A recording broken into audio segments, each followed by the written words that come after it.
প্রিয় ভিউয়ার্স, আসসালামু আলাইকুম। আজকে আমরা সারুলিয়া বাজারে আসছি। আমাদের বাসায় মহরমের ছুটি উপলক্ষে কয়েকজন মেহমান দাওয়াত খাওয়াবো, তাই আমরা একটা ছোটোখাটো বাজার করতে সারুলিয়া বাজারে এসেছি। আমরা পেঁয়াজটা কিনতেছি সারুলিয়া বাজারে। পেঁয়াজের দাম 115 টাকা।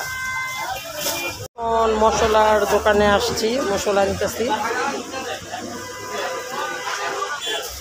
সারুলিয়া আসলে আমরা সাধারণত ওদের দোকান থেকে মশলা নিই।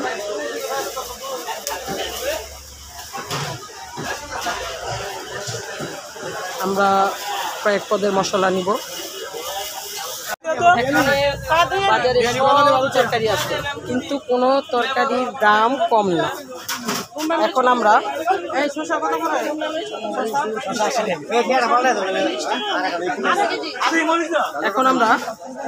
কিনব। একটু কম রাখবো না?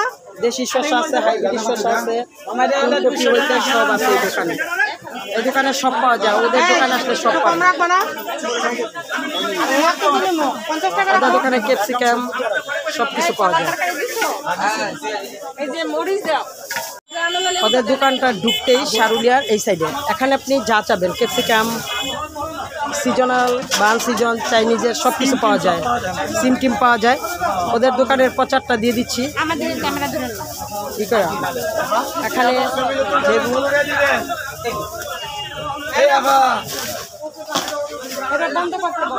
আমরা রুই মাছ কিনবো। সারুলিয়া বাজারে এসেছি। একটাই নাকি রুই মাছ আছে, সাথে কই মাছ আছে। মাছের কেজিটা কত? 400 টাকা কেজি। 400 টাকা কেজি বলতেছে। তুমি কত বলছো? 350 টাকা কেজি। দিবেন কত? একদম ভিডিও। হ্যাঁ, একদম 360 টাকা বলতেছে আমাদের রুই মাছটার দাম সারুলিয়া বাজারে। এখন রুই মাছ, পাঙ্গাস আর মানে এই টাইমে অবশ্য সারুলিয়া বাজারে সুন্দর মাছ পাওয়া যায় না। তো মাছটা অবশেষে আমরা নিলাম। মাছটার দাম 930 টাকা আসছে। আমরা 900 টাকা দাম দিতেছি।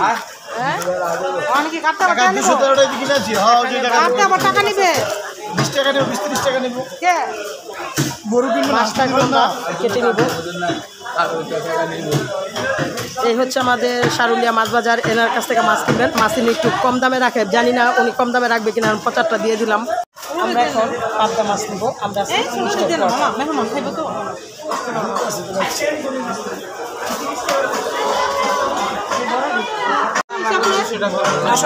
চিংড়ি মাছ 150 টাকা কেন 50 টাকা পাইবেন না?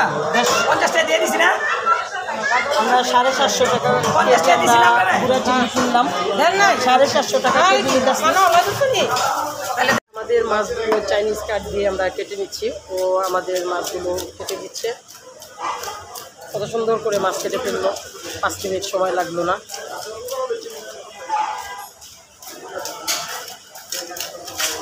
মাছটা আমাদের কাটা হয়ে গেল। কি সুন্দর করে মাছটা কেটে দিল। আমরা সাথে ডিমটাও নিয়ে নিচ্ছি। আমরা বাজার থেকে বাড়িতে চলে আসলাম।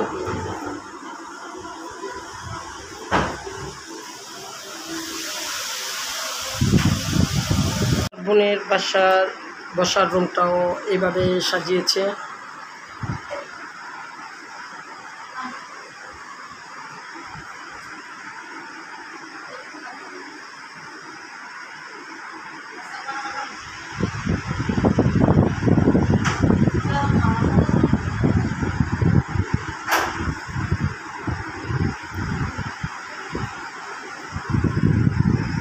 আমরা যে অনুষ্ঠানটা করব, তো প্রথমে আমরা চুলায় দুধ বসিয়ে দিলাম।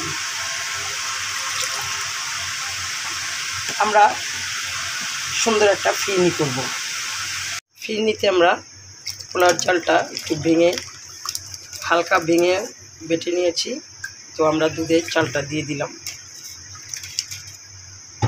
ফিরনিতে আমরা হালকা একটু মশলা ইউজ করতেছি, তেজপাতা, এলাচ এবং একটু দারচিনি হালকাভাবে। আমরা দিয়ে দিচ্ছি হালকা একটু ফুড কালার। দুধের মধ্যে আমাদের চালটা ভালোভাবে ফুটে গিয়েছে, তাই এখন আমরা দেশি লাল চিনি ইউজ করতেছি। এখন আমরা ফিরনিটা ভালোভাবে রান্না করে নেব। এটা আমাদের হয়ে গিয়েছে। এই পর্যায়ে আমরা দিয়ে দিলাম একটু ঘি। এটা একটু দুধের সাথে মিশবে। আরও আমরা 5-7 মিনিট ফিনিটার পুরোপুরি রান্না করে চুলা থেকে নামিয়ে নেব। পর্যায়ে আমরা বোতলের কাপের 1 কাপ পরিমাণ আমরা কেওড়ার জল দিয়ে দিচ্ছি।